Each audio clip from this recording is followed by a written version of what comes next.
Hello guys, എന്തൊക്കെയോ വിശേഷങ്ങൾ? എല്ലാവർക്കും സുഖം തന്നെയല്ലേ? നമുക്കിന്ന് അടിപൊളി ഈന്തപ്പഴ നാരങ്ങ അച്ചാർ റെഡിയാക്കിയാലോ? ഈ ടേസ്റ്റി അച്ചാർ റെഡിയാക്കാനായിട്ട് ഞാൻ 1/2 കിലോ നാരങ്ങയാണ് കേട്ടോ മേടിച്ചിട്ടുള്ളത്. അതുപോലെ 1/2 കിലോ ഈന്തപ്പഴവും. ഈന്തപ്പഴം നമുക്ക് മധുരത്തിന് ആവശ്യത്തിന് കൂട്ടും കുറക്കൊക്കെ ചെയ്യാം കേട്ടോ. ഏതായാലും ഈന്തപ്പഴം ഞാൻ അതിൻ്റെ കുരുവൊക്കെ കളഞ്ഞിട്ട് ചെറുതായിട്ട് കട്ട് ചെയ്ത് വെച്ച് ഇനി നമുക്ക് ഇതിലേക്കുള്ള പൊടികൾ റെഡിയാക്കാം. കടുക് ഒരു ചട്ടിയിൽ ചൂടാക്കിയിട്ട് നന്നായിട്ട് വറുത്തെടുക്കാം. അതുപോലെ തന്നെ ഉലുവയും ആ ചട്ടിയിൽ തന്നെ ഒന്ന് ചൂടാക്കി വറുത്തെടുക്കാം. ഇത് രണ്ടും പൊടിക്കുമ്പോൾ തന്നെ അച്ചാർ കേട് വരാതെയും ഒരുപാട് കാലം നിൽക്കും കേട്ടോ. നല്ല ടേസ്റ്റുമാണ് അച്ചാറിന്. കടുകിൻ്റെ പ്രത്യേകത പിന്നെ പറയുകയൊന്നും വേണ്ടല്ലോ. കടുക് കൂടുതൽ എന്തിലിട്ടാലും ഒന്നും കേട് വരാണ്ട് എത്രയും നിൽക്കും.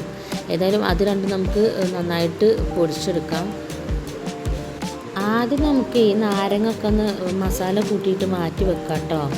അതിനാവശ്യമായിട്ട് 2 ടീസ്പൂണ് മുളക് പൊടിയും പിന്നെ നമ്മൾ പൊടിച്ച് വെച്ച ഉലുവ പൊടിച്ചതും കടുക് പൊടിച്ചതും ചേർത്തിട്ട് നന്നായിട്ടൊന്ന് മിക്സ് ചെയ്യാം.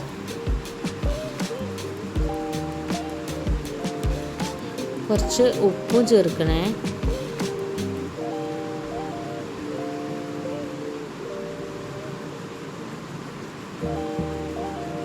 എന്നിട്ട് അതെല്ലാം കൂടി നന്നായിട്ടൊന്ന് മിക്സ് ചെയ്തിട്ടൊന്ന് കുറച്ച് നേരത്തേക്ക് മാറ്റി വെക്കുക. 2 മുളക് ചെറുതായിട്ട് കട്ട് ചെയ്തിട്ട് മാറ്റി വെക്കണേ. എന്നിട്ട് ഒരു കടായി അടുപ്പത്ത് വെച്ചിട്ട് ചൂടാക്കുക. ചൂടായിട്ട് നല്ലെണ്ണ, അച്ചാറിന് എപ്പോഴും ഉപയോഗിക്കുക നല്ലെണ്ണ കേട്ടോ നല്ലത്. നല്ലെണ്ണ ചൂടായി വരുമ്പോൾ കടുകും ഉലുവയും അതിലേക്ക് ഇട്ടുങ്ങാണ്ട് പൊട്ടിച്ചെടുക്കുക. പൊട്ടി കഴിയുമ്പോൾ ഇഞ്ചിയും വെളുത്തുള്ളിയും ഇട്ടിട്ട് നന്നായിട്ടൊന്ന് മൂപ്പിച്ചെടുക്കുക. ഇതൊന്ന് മൂത്ത് വരുമ്പോഴത്തേക്കും നമുക്ക് കട്ട് ചെയ്ത് വെച്ച പച്ചമുളകും കറിവേപ്പിലയും ചേർത്ത് കൊടുക്കാം. എന്നിട്ട് നന്നായിട്ടൊന്ന് ഇളക്കുക കേട്ടോ. ഈ കറിവേപ്പിലൊക്കെ മൂത്ത് വരുമ്പോൾ നല്ലൊരു സ്മെല്ലാണേ. ശേഷം നമ്മുടെ മസാല ചേർത്ത് വെച്ച നാരങ്ങ ഇട്ട് ചെറു തീയിൽ വേവിച്ചെടുക്കുക. നന്നായിട്ടൊന്ന് മിക്സ് ചെയ്തിട്ട് അടച്ചു വെക്കണേ.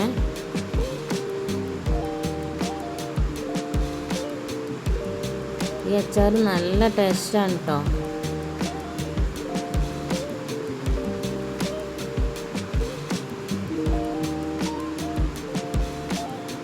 ഇതൊന്ന് വെന്തിട്ടൊന്ന് അലിയും. അപ്പം നമുക്ക് ഇതിലേക്ക് ഈന്തപ്പഴം ഇട്ടുകൊടുക്കാം.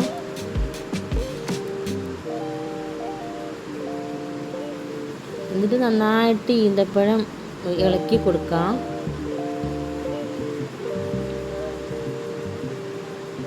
അല്പം കായപ്പൊടി ചേർത്ത് കൊടുക്കാം കേട്ടോ.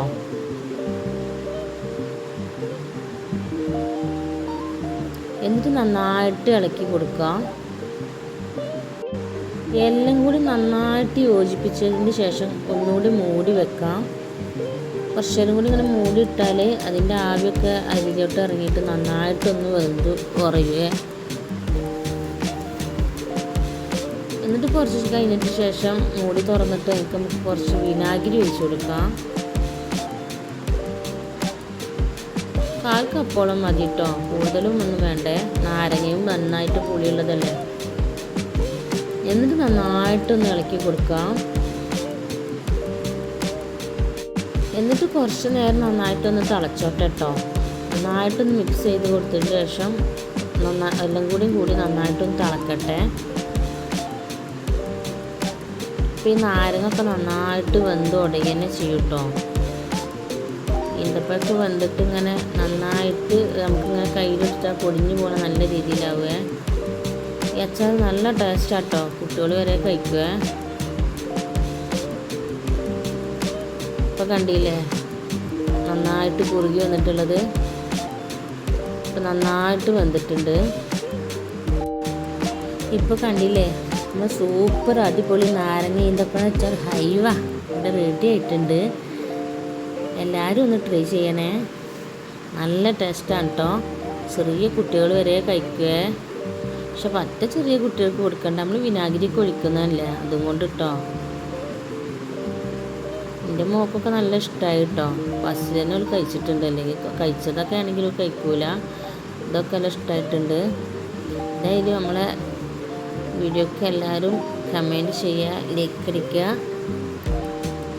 എല്ലാവർക്കും ഇഷ്ടപ്പെട്ടിട്ടുണ്ടെങ്കിൽ മറ്റുള്ളവർക്ക് ഷെയർ ചെയ്യുക. Okay, thank you all.